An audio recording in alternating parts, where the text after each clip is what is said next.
How was your journey of getting admitted to college, and what were the highs and lows for you? Well, my journey really started during the summer of my senior year of high school, where I've been applying to many different universities all around US and Canada. And it wasn't until late into my senior year of high school that I've actually found IIT through my coach spotting me on one of my recruiting websites. And I came up for camp, and out of all the places I've experienced at camps, I felt more at home here at IIT. They made me feel more welcome than any place I've ever been, and that's why one of the reasons I love this place, because I had experience with with my future teammates at that time, with the coach. It was great. Awesome.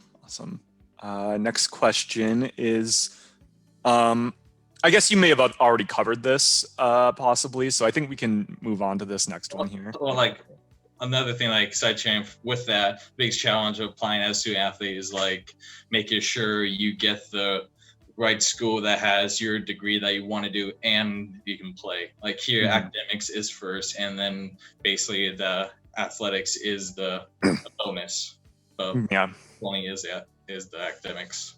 Yeah, that's true. You have to make sure they have the sport that you want and the major programs. It all sort of has to fall in your lap in that way. So how are you managing your time commitment to sports versus academics? I think you touched on this briefly. Yeah, briefly touched on this with, I said, my coach, makes us all give him our class schedule so he can organize practices around them, so we can all be able to get to the practices as much as we can. And during like last year, with having more advanced classes, more night classes, I couldn't make like one or two practices, but I managed to make most of them as well. And plus, through my time management of academics and my sports, I've actually even been able to have a part-time job at athletic center as well. Oh, wow. What's the part-time job that you do? I'm one of the supervisors at the front desk to awesome. the Keating Sports Center. Awesome. This next one, I guess, what is it like living in Chicago? Or I guess going to school in Chicago? What stands out about it for you? It's just a different setting to what I'm used to. For like when I was growing up, I never really had tall buildings, but in Niagara Falls, I never really lived in the city part of Niagara Falls, more like the suburbs part. I never really visited much city. So being here very close to the city, I remember first time here, I just looked up at the buildings, I saw all the skyscrapers. I'm like, wow, these buildings can be actually big. Yeah, definitely. Especially when you're in like the Loop, the downtown area, you're just surrounded by skyscrapers. It's a cool feeling. I love this place. Yeah. And what stands out about your major? So could you tell us a little bit about your program, what you're studying, and you are also doing the accelerated master's program, correct? Yes, I'm studying civil engineering and doing my co-terminal degree and getting my master's in construction engineering and management. And what stands out is like this opportunity to be able to get a master's at accelerated rate is one of the reasons why I also chose this school, because it's a great opportunity. You can save a lot of money as well. So you don't have to go to another university, reapply, and then spend even more money, more years there as well. Yeah. I'll go into the accelerated master's program a little bit on the admissions slide right now. But yeah, John is one of our students that is doing that accelerated program where he can finish his graduate degree in 1 year as opposed to 2 years. I'm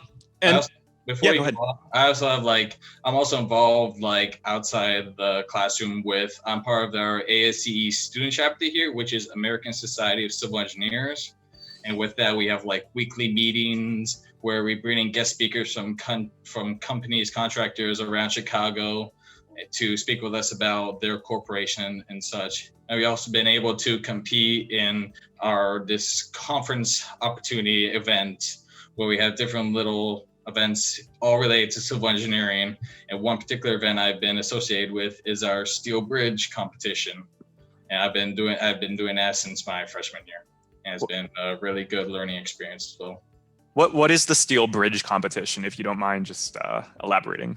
a competition where they get this AISC, they give us a scenario type, and we have to build a bridge depending on the scenario to different lengths. Our bridge, we actually managed to make it to the 2018 National Conference, where we competed against schools all around the U.S., Canada, and Mexico, and I believe one or two schools from China as well. And basically, it's about, depending on the circumstances, it could be between 18 feet to 20, 22, 24 feet long bridges that have to support a certain amount of weight with minimal deflection, and we have to build it in as fast as possible, really. Oh, awesome. Yeah, what a great like hands-on, I guess, opportunity to do something with your major as well. That's really cool. Let's see here, I think. Okay. And I think there's one more question that I have here for you. Ed, if you have anything else to add or anything that you think John or you'd like to cover, feel free. But for this last question, what advice do you have for future student athletes, specifically ones that are looking to apply for maybe a STEM school? Any advice? Let's see. My advice is really not towards the STEM like you want it, but my advice is for when you actually do come here and you actually become a student athlete, just enjoy the experience. Enjoy playing the sport you love at a collegiate level, at this high level that you can, and make a lot of friends. You will make a lot of friends, and just enjoy yourselves, really. Great advice. Thank you. Yeah, and I think my advice probably comes more from the coaching perspective at this point. And I think, the more that I have experienced this COVID pandemic and seen the effects that it has, I've been impressed with students and their families and their commitment to what I call our priorities, right? Faith and family, academics, then athletics. I think in the past we've been hung up on what level you're going to play at and some of those other things. And you're seeing athletic programs get cut. You're seeing games disappear. You're seeing, kids stay in college longer because they can, especially at the higher levels. And you're seeing roster spots kind of spread less diversely to anyone and everybody.